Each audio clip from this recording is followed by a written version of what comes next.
पतंग ले लो पतंग, लाल हरी पीली नीली पतंग ले लो जो सीधा आसमान तक जाती है। तभी वहां एक आदमी आकर कहता है, पतंग? अभी तुम्हारी पतंग लेगा भी कौन?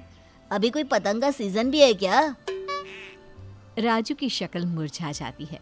वो झुकी आंखों के साथ कहता है, क्या करूं भैया, मुझे कोई दूसरा काम भी तो नहीं आता।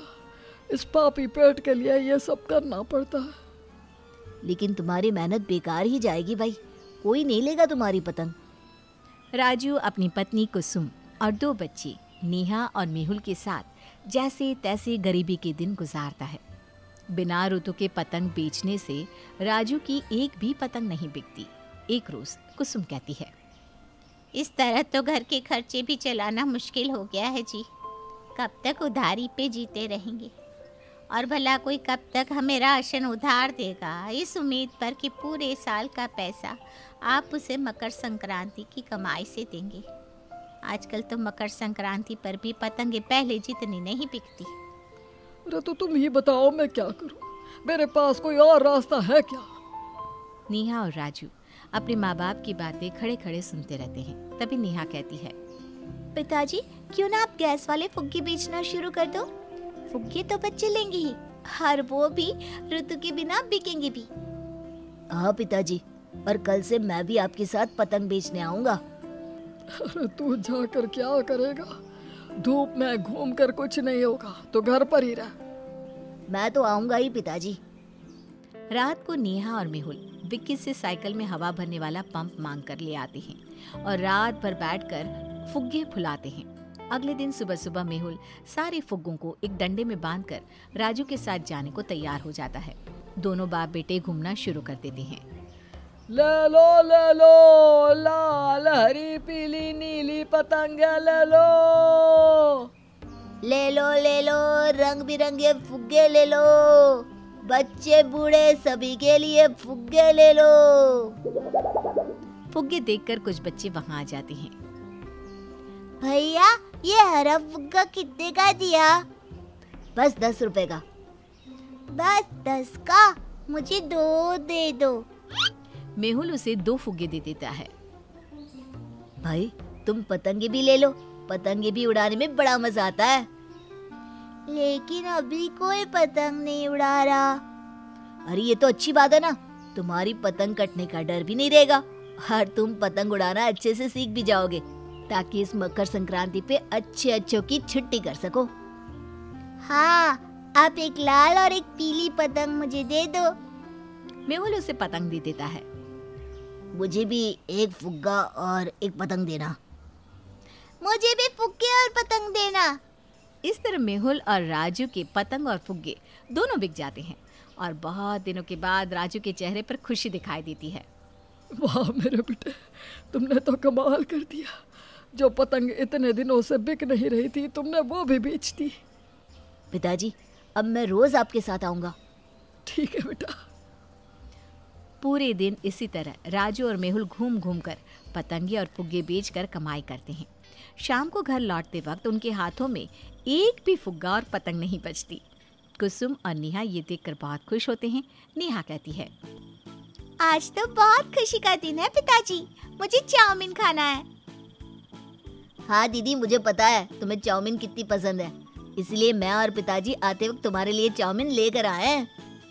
रात में फिर से नेहा और मेहुल हवा भरने वाली मशीन मांगने विक्की के पास जाते हैं।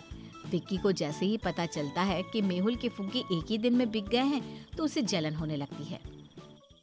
मैं रोज रोज तुम लोगों को मशीन नहीं दे सकता। मैं रात को तो ले जाता हूँ, जब कोई ग्राहक भी नहीं रहता। आपको चाहिए तो आप मुझसे 1 घंटे का भाड़ा ले लीजिए ना।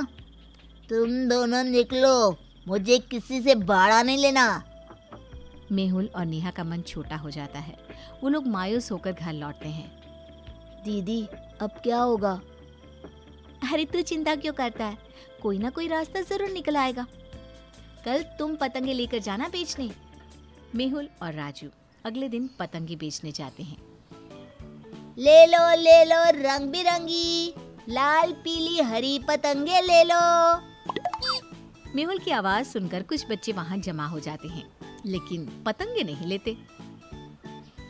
पतंगे ले लो, अरे अभी तो वक्त है पतंगबाजी सीखने का, ले लो ले लो।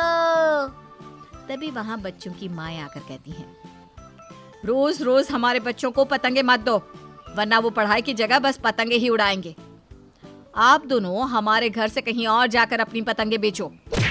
मेहुल और राजू के पास कोई रास्ता नहीं बचता। दोनों बड़े भारी मन से शाम को घर लौटने के लिए निकलते हैं। तभी रास्ते में एक सेठ उनके सामने अपनी गाड़ी रोकता है और शीशा नीचे करके कहता है, ये पतंगे तो जरा दिखाना, कितने का दिया? बस 5 रुपए। इतना कहकर मेहुल सेठ के हाथों में एक पतंग देता है। बस 5 रुपए? इतने कम में इतने अच्छे पतंग? क्या तुम लोग ये खुद बनाते हो? हाँ, मेरी माँ और दीदी मिलकर दिन रात पतंगे ही बनाती है। साल भर में पतंगे एक ही महीने में ही बिकती है। साहब, हम गरीबों के पास तो कोई उपाय भी नहीं है, और इन दिनों तो कोई पतंगे लेता ही नहीं। गुजरात में पतंगबाजी का बहुत बड़ा कंपटीशन होने वाला है। मुझे कम से कम 5,000 पतंगे चाहिए। क्या तुम मुझे लाकर दोगे? 5,000 पतंग? ये सुनकर ही दोनों बाप बेटे एक दूसरे का मुंह देखने लगते हैं और मेहुल झट से कहता है, हाँ हाँ, हम दे देंगे। आप ये बताओ, देना कब है?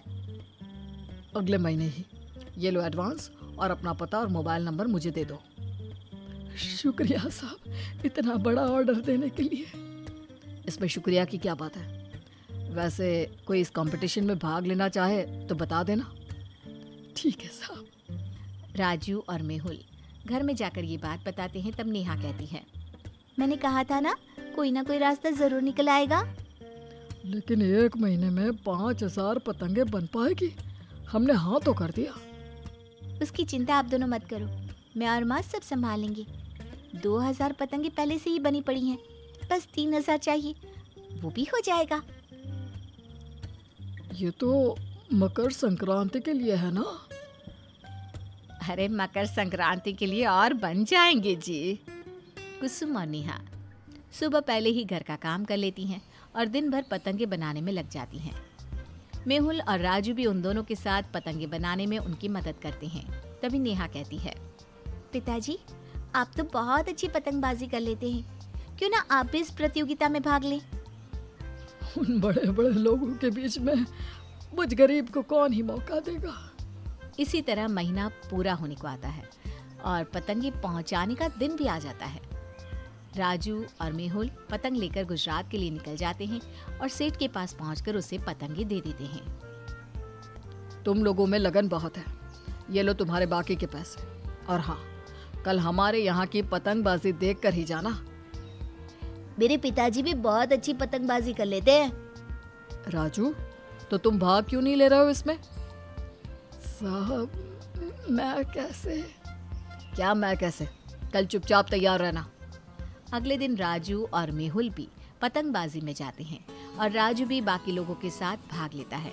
कम से कम 2 घंटे तक पतंगबाजी चलती है, वो भी 3 राउंड में। राजू अपना 100% देता है और जीत जाता है। इस पतंगबाजी के विजेता है राजू, और इनाम में इन्हें मिलते हैं 50 लाख रुपए और एक चमचमाती गाड़ी।